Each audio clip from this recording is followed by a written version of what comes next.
So I think if I already punched it with my right arm, left arm, and right foot. So I think if you put your right hand about right here, it should be okay. So it's, come on.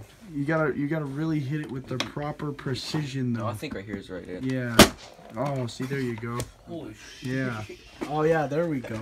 Now that it has a dent, now that it's coming forward. It kinda hurt my perfect. Yeah, because you were going for the back of it, dude. I think a little too much pressure on that, but I think it's okay. Oh, I think we do it that. Hold on, wait.